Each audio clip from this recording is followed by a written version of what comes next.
And so if Donald Trump wants to say that this was a friend of Ye just last month, Chris, he tweeted out, quote, that there was DEFCON 3 on Jewish people was to come. When he wakes up in the morning, quote, I'm going DEFCON 3 on Jewish people. That is the man that he knowingly invited over for dinner. And now Nick Fuentes, we need to be clear, is not an unknown entity in conservative politics, because at CPAC earlier this year, I was attending that conference. Republicans have traditionally come. Donald Trump was even there that weekend. And a big headline was the fact that Nick Fuentes, who is not just a white supremacist anti-Semite, he is a leader of a white nationalist movement here. He was holding a conference just across the street in Orlando. I watched way too many hours of that conference, largely because Marjorie Taylor Greene was there. Congressman Paul Gosar was there. Other elected officials around the country were there legitimizing and platforming this individual. I want to give everybody the chance to listen to themselves just part of his remarks there that night.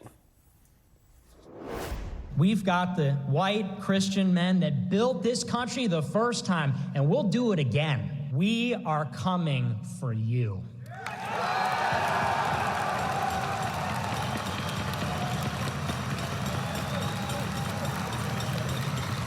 Your days in power are numbered. You think you can replace us? You're wrong. We will replace you. We will replace you. Chris, you just sat here with Ron Allen. We're talking about the Buffalo shooting.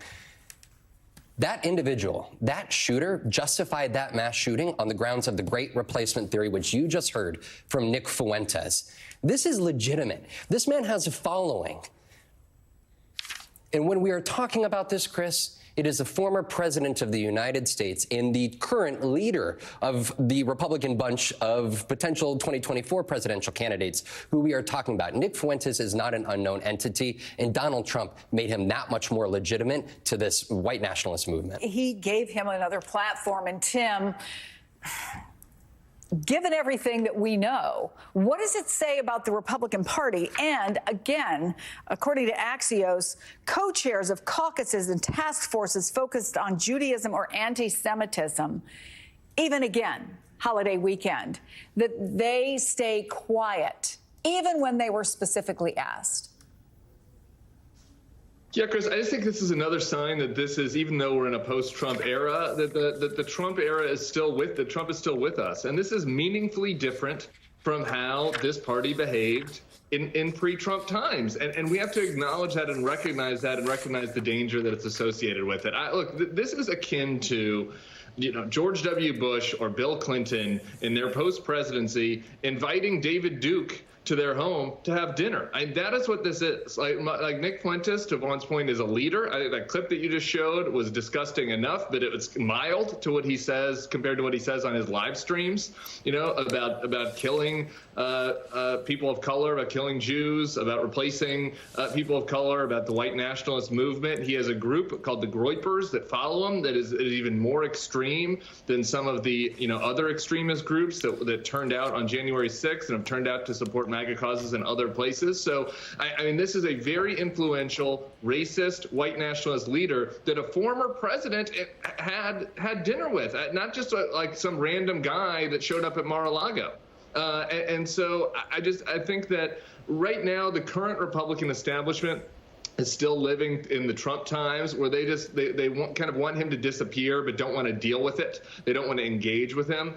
And I just think that isn't acceptable. And we can't just get used to the fact that they can, pretend not to see his comments on his failing social media site and not have to talk about them.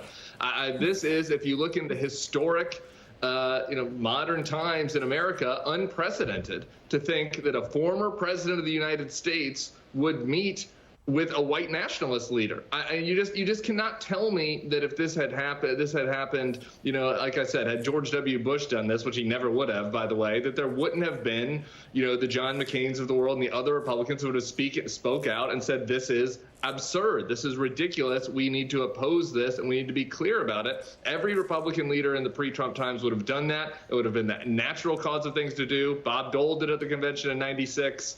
John McCain did it in his '08 campaign, and they're not doing it now because they're cowards and because they fear that Nick Fuentes has some control over their base. And I think that's the scariest part of all. But let me ask you about that. I mean, Do you believe, are you among those who believe that Republicans can't win if they turn off the most toxic elements of Trump's base? No, it's just it's a wrong strategy. It's this conventional wisdom that congealed in the Trump times where it was easier and safer to just put your head in the sand and say nothing than to engage. But look at what just happened in the midterms. The more you distance yourself from Trump in the general election, the better you did. Brian Kemp in Georgia, who stood up to him on the Stop the Steal efforts. Mike DeWine and Chris Sununu in Ohio and New Hampshire. They weren't exactly, profiles in courage, but they distanced from Trump at times. They all wanted landslide elections. The MAGA candidates were the ones that did poorly.